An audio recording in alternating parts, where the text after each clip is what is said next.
Good morning, my fellow classmates of Intro to Music Business, as well as to Dr. Jason McKinney. All right, we're going to dive straight in this morning into my regional music scene presentation centered around Toronto, Canada, presented by yours truly, Stephen C.J. Simmons Sr. My introduction includes number one, successful people in the regional music scene of Toronto, Canada. In depth, we will talk about how they got started, how they became successful, and what is their approach and philosophy. Secondly, we will talk about history and importance the scene plays in the music business as a whole. Third, we will talk about how the genres within the scene and how they can synthesize how the geography and culture interact to help form the scene in Toronto, Canada. Fourth, we will talk about the music scene which in Toronto, Canada has influenced the nation in music business. Fifth, we will analytically talk about what makes the scene unique and sustainable in Toronto, Canada. All right, let's talk about a few of our Toronto, Canada artists. As seen in the slide, you see forefronted Miss Joni Mitchell. Then to our left, we have Michael Bublé. And to the right of us, we have Neil Young. Let's keep diving. All right, here we have Joni Mitchell. So I proposed a question to Miss Joni Mitchell. I said, how did you get started? How did you get your start, Miss Joni? And she said, I got my start in the hospital performing and singing to patients in recovery. I said, cool.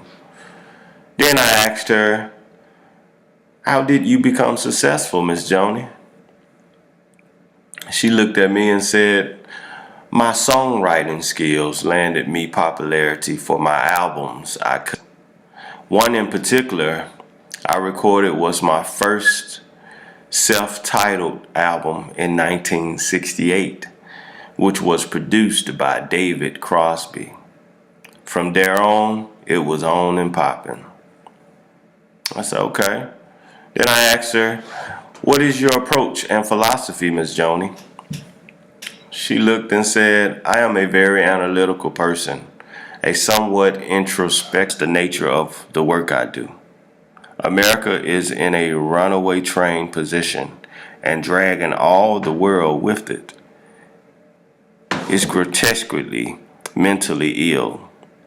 I come from pioneer stock, developers of the West, people who went out into the wilderness and set up home with nothing but a pair of oxen. The thing that gave me the most pain in life, psychologically, and it gave me tremendous pain psychologically, is man's disrespect for nature. Joni. Move on to Michael Bublé. So I asked Michael, how did you get your start? He said, I got my start because of my grandfather, who recognized and supported my talent of singing to enter into a talent contest. I won the contest, but I was later disqualified because I was only 17, which was 1 year younger than the contest requirements. The organizer, Beverly DeLeach, was so impressed with my talent and helped me enter into the British Columbia Youth Talent Search. I won. I said, cool. Then I asked him, how did you become successful, Michael? My success started after a performance at a party for Michael McSweeney, a former advisor to the Canadian Prime Minister, who was so impressed with my performance that he began playing my independent album, which fell into the hands of Prime Minister Brian Mulroney and his wife, and invited me to sing at their daughter's wedding in 2000. Afterwards, I was introduced to David Foster, a Grammy-winning producer and Warner Brothers music executive, who signed me. This led to my first major label release, in which his self-titled record hit #1 in Australia, going multi-platinum and top 10 in the UK and Canada. Then I asked, "What is your approach and philosophy, Michael?" He said, "The last thing we wanted to do was a tribute album or a lounge act. I wanted to be a singer, and I knew that this was the music that I wanted to sing." Michael. Let's move on to Neil Young. So I asked Neil, "How did you get your start?" He said, "I got my start when I dropped out of high school and started performing at clubs, coffee houses in the area. Then I started performing with the Squires, and shortly later went solo." So cool. I asked him, "How did you become successful, Neil?" He said, "My success started when I moved to Los Angeles, and Stephen Stills, Bruce Palmer, Richie Furay, Dewey Martin, and I formed the band Buffalo Springfield and released our debut self-titled album with our single, For What It's Worth, which became a top 10 hit in December 1966. So cool. Then I asked, "What are your approach and philosophy, Neil?" He said, "As I get older, I get smaller. I see other parts of the world I didn't see before, other points of view. I see outside myself more. Hey, my rock and roll will never die." Thank you, Brother Neil. Now we're going to talk about the history and importance the scene plays in the music business as a whole. Toronto is known as the music capital in Canada.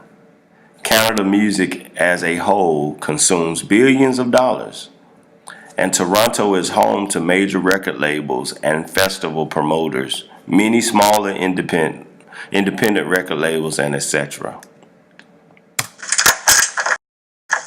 How the genres within the scene and can synthesize how the geography and culture interact to help form the scene.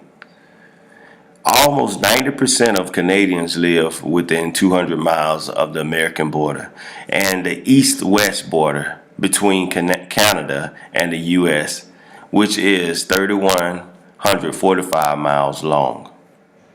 23% of Canadians speak French as their mother tongue, by which is causing Canada to become increasingly multicultural and now home to 200 different ethnic groups. The music scene has influenced the national music business. The ideal of domestic music quotas, pioneered in Canada, has spread to a number of other world territories, including Australia and France. Toronto's strength in the music industry comes from having high-quality talent in all areas that make up the sector, including venues, festivals, and etc. Analytically, what makes the scene unique and sustainable? Canadian artists are funded by government. Canadian radio stations are required to ensure that 25%, as of 2008, 40% of all music played by Canadians and produced in Canada. In conclusion, to have such a place where even though they are widely diverse in culture, but are successful, one being on one accord at the same time, is major. Thank you.